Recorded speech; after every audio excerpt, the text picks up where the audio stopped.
project out the customer name from the depositor relation, project out the customer name from the borrower relation, and then basically we have these two relations here, Johnson, Smith, Reynolds, and Lewis, Anderson, Jackson, Lewis, and Smith.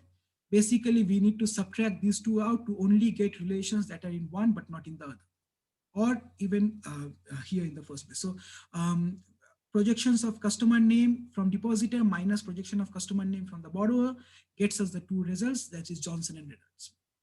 I don't know. And these are basically customers who are basically an account holder, but they do not have a loan, right? So maybe you want to send them like a gift basket or something. You just perform something like that to get all the customer names that do not have a loan. Okay, any questions? Okay. Cartesian product. But before we get to that, we talked about set unions, we talked about set difference. Note that we have not talked anything about, said anything about set intersection, right? So set intersection would be given to relations. I want the set of tuples that are common across both tables or both relations, right? We did not have set intersection as one of our fundamental operations because we can sort of use set union and set difference to create a set intersection, right? And we will talk about that momentarily. For now, let's move on. Okay, Cartesian product. This is the most fun operation across all, basically. So essentially, it is written as R cross S, and that essentially becomes a concatenation of all schemas for R and S. Note one thing that there is, so let me explain what Cartesian product does. So essentially, it would take two tables and there are no constraints on the input schemas for those tables. And basically for every row in one relation, it would have a copy of that particular second relation as well. Right, so if R and S have overlapping attribute names, so for example, in our loan and borrower ID, borrower relations, we both have, so for both loan and borrower relations, we have loan ID and loan ID for both of them. In that situation, we would have a borrower.loan ID and a loan.loan ID as well. However, basically that just means that for any two tables or any two relations, the Cartesian product will basically be the permutations and combinations across all possible tuples. So let's say that my relation 1 has 3 tuples. Let's call them 1, 2, and 3, just one attribute, 1, 2, and 3. And my second relation has 3 tuples as well. Let's say 4 tuples, A, B, C, and D, right? So the resultant schema or the resultant relation from that particular Cartesian product operation would be 1A, 1B, 1C, 1D, 2A, 2B, 2C, 2D, 3A, 3B, 3C, 3D, right? So basically combines all of them together and just multiplies them. Okay, and so if we have two relations, for example, R, A, and B, where A and B is your set of attributes, and S, another relation that also has a common attribute across both of them, that is B, and then another attribute C. The resultant schema for R cross S would be A, comma R dot B, comma S dot B, comma C. Right? So all possible combinations of both of them. So essentially that just means that we have all possible relations across those two relations, all possible relationships across those two relations. And essentially we would have NR times NS set of tuples, where NR is the number of tuples for N and NS is the number of tuples for S, right? So what does this mean? Essentially, let's say that we have the borrower, as I said, the borrower relation, and let's say the loan relation. If we perform borrower cross loan, that basically means borrower has 4 values or 4 tuples, and loan has 4 tuples as well. If we combine them together using a Cartesian product, that is going to be 4 cross 4, 16 possible tuples. So if we combine these two together, we would get a new relation that has basically 16 tuples, right? Blah, blah, blah. I already talked about this. So yeah, so for example, schema for borrower was customer name and loan ID. Schema for loan is loan ID, branch name, and account. If we combine those two together using the Cartesian product, we have customer name, borrower.loan ID, loan.loan ID, branch name, and amount. right? So note that overlapping attributes of two relations are distinguished by just having their relation name dot the attribute. Okay. So if we actually perform borrower cross loan, we actually get this particular relation, that is customer name, borrower.loan ID, loan.loan ID, branch name and amount. Now, note that not all particular tuples in this particular relation are useful, right? So if we go back to the borrower and loan relations, we have Anderson as our customer name with a loan ID, let's say L437.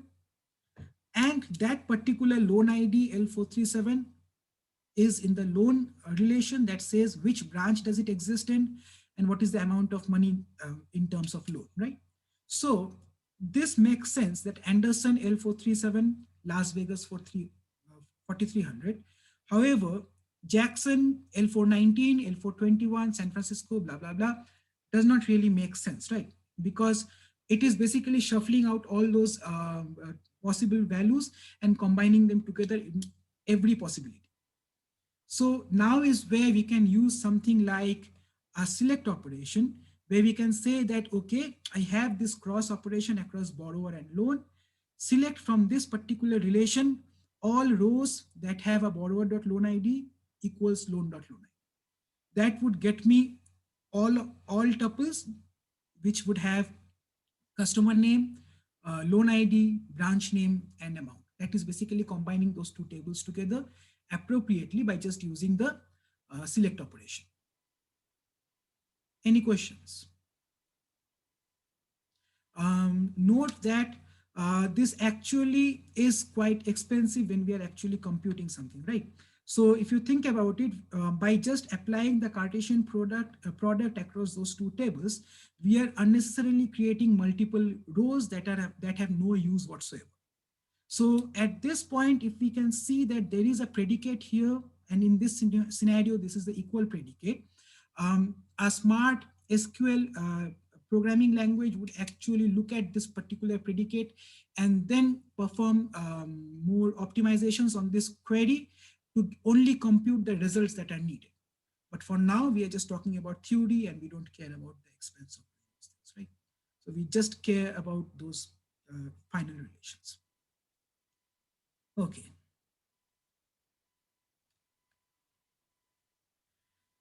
Okay, let's say that we want to retrieve the names of all customers with loans at the Seattle branch.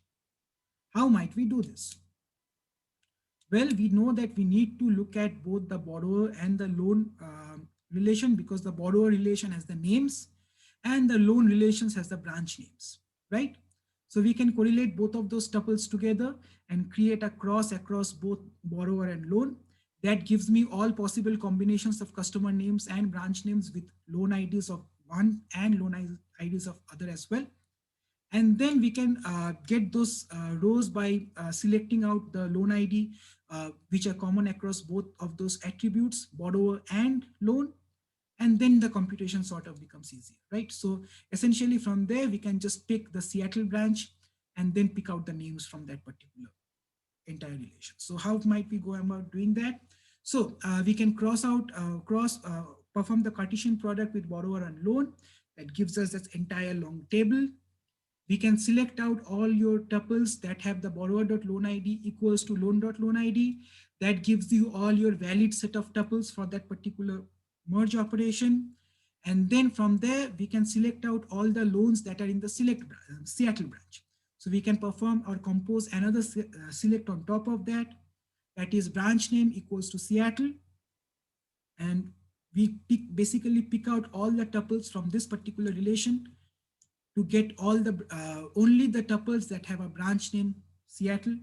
And we can also basically, so this would get us all the tuples that have a branch name with a Seattle branch and that have a borrower ID equals to loan ID, right? Okay, and then once we have those set of tuples, we can just project out the customer name from that set of tuples to get the final result. In this case, this happens to be Jackson, right? So we don't necessarily have to write it like this. You can see that we are basically selecting multiple tuples here. One is with the condition or with the predicate that borrower.loan ID equals to loan.loan ID. That just picks the uh, correct or legitimate set of tuples. And from those, we are just selecting branch name equals to Seattle, right?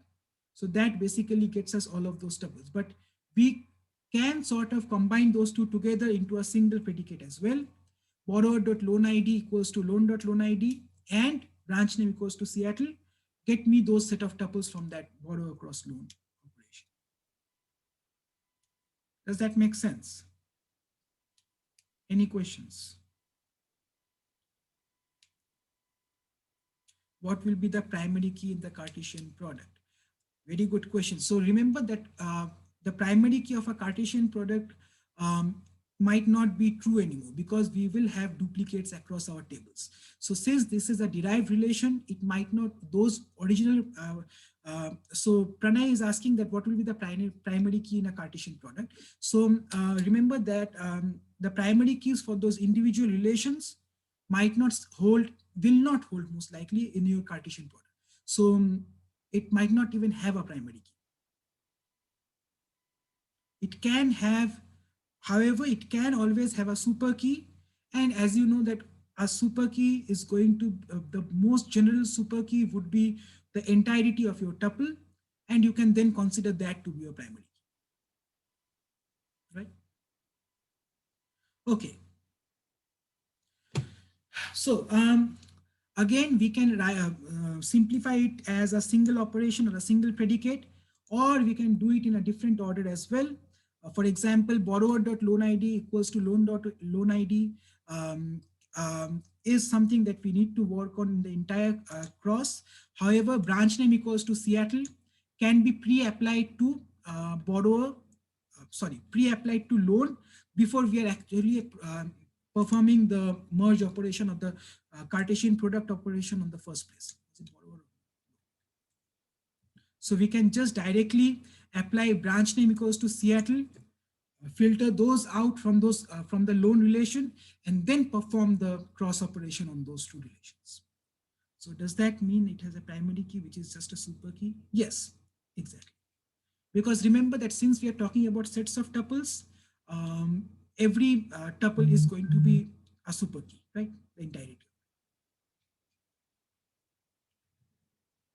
But again, it would depend because even after that, they might end up, well, no, yes, yes, essentially.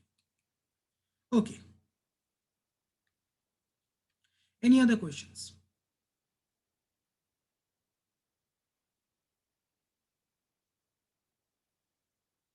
Who's lost?